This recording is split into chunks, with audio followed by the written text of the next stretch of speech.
আমার সবচেয়ে মানে মানে যে কজন কাছের লোক আছে তার ভিতরে অন্য একজন কাছের মানুষ হচ্ছেন, আগে ছিল লেফটেন্যান্ট কর্নেল, এখন হচ্ছেন ব্রিগেডিয়ার জেনারেল জনাব হাসিনুর রহমান। হাসিনুর, আপনি জানেন যে তিনি আয়নাগরে বন্দী ছিলেন, তিনি দুইবার গুমও ছিলেন। তো তাকে নিয়েও এনায়েত কবির সাহেব কিছু কথা বলেছেন।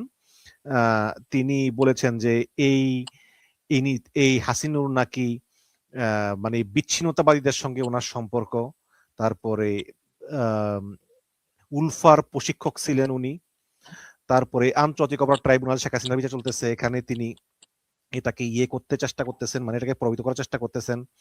তিনি জিয়াউল হাসানের বোনকে গালিগালাজ করেছেন, বলেছেন তোকে ছিঁড়ে ফেলবো ইত্যাদি।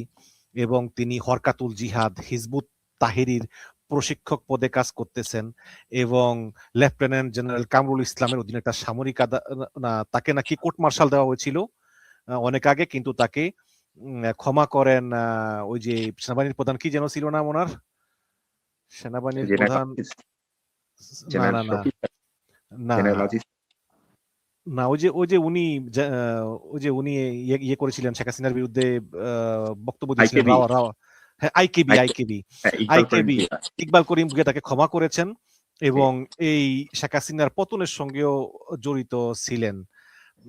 এই এবং ভারতীয় বিচ্ছিন্নতাবাদী জন এবং রাজেশের সঙ্গে হাসিনুরের ঘনিষ্ঠতা ছিল ইত্যাদি। আরো অনেক কথা, যে পাকিস্তানের গোয়েন্দা সংস্থা আইএসআই এর মোয়াসিন করিমের সঙ্গে সম্পর্ক, মানে একেবারে এমন কোনো কিছু নাই, সবকিছু লেফটেন্যান্ট জেনারেল হাসান সোহরাওয়ার্দী, ইকবাল করিম ভুঁইয়া, তারপরে এই এরা সহ, মানে কি বলবো আর।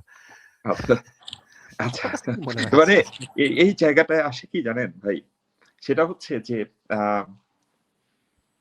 ইন্টেলিজেন্সের বা গোয়েন্দাদের যারা যোগাযোগ করবে, এখন গোয়েন্দা ধরেন আইএসআই এর কথায় আসি, এখানে খুব মজার ব্যাপার আইএসআই।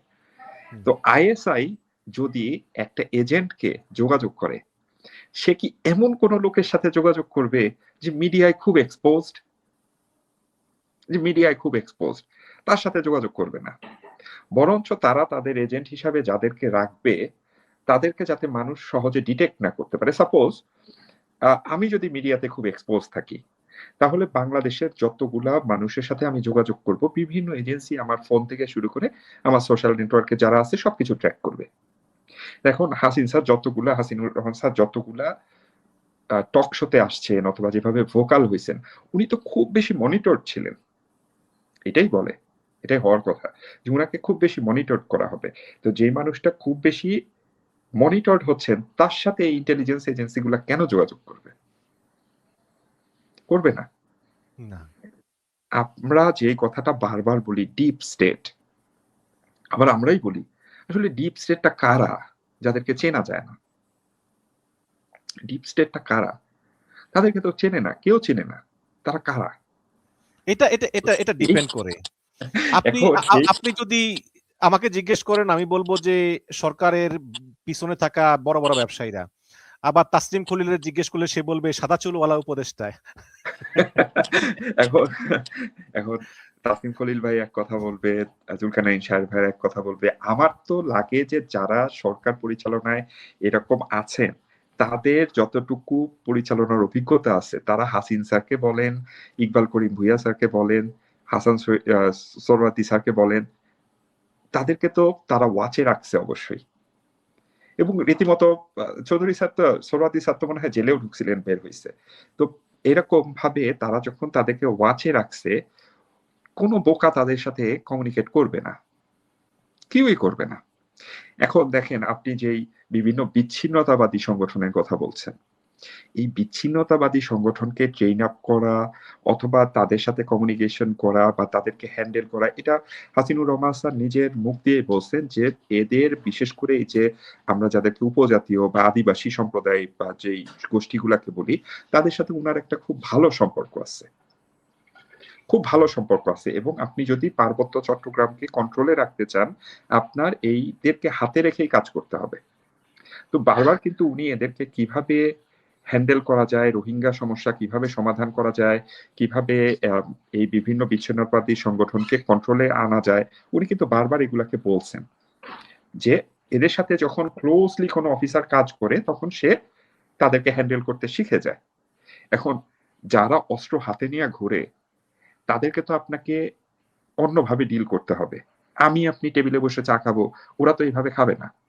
তারা আপনার কাছে তখনই আসবে যদি তারা আপনার ভিতরে সেই ধরনের ক্যাপাবিলিটি দেখে যে আপনাকে তারা গুরু মানবে বা তারা আপনাকে রেসপেক্টটা ওইভাবে দিবে যে আপনি তাদের চেয়ে মাচ মোর ক্যাপেবল।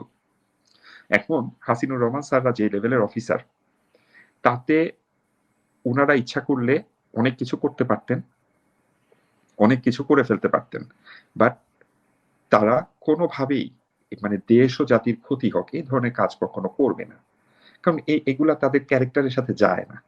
আর আপনি ইকবাল করিম ভাইয়া স্যারের কথা বলেন বা চৌধুরী হাসান সোহরাওয়ার্দী স্যার, আমি যখন একাডেমিতে ছিলাম তখন সোহরাওয়ার্দী স্যার ছিলেন আমার ব্যাটালিয়ন কমান্ডার, এবং আমি মিলিটারি একাডেমি থেকে বের হয়ে আসা যে ছাড়পত্রটা এটা উনার হাত থেকে নেই। পরে যখন উনি নবম পদাতিক ডিভিশনের জিওসি, তখনও উনার সাথে আমার কমিউনিকেশন হয়েছে।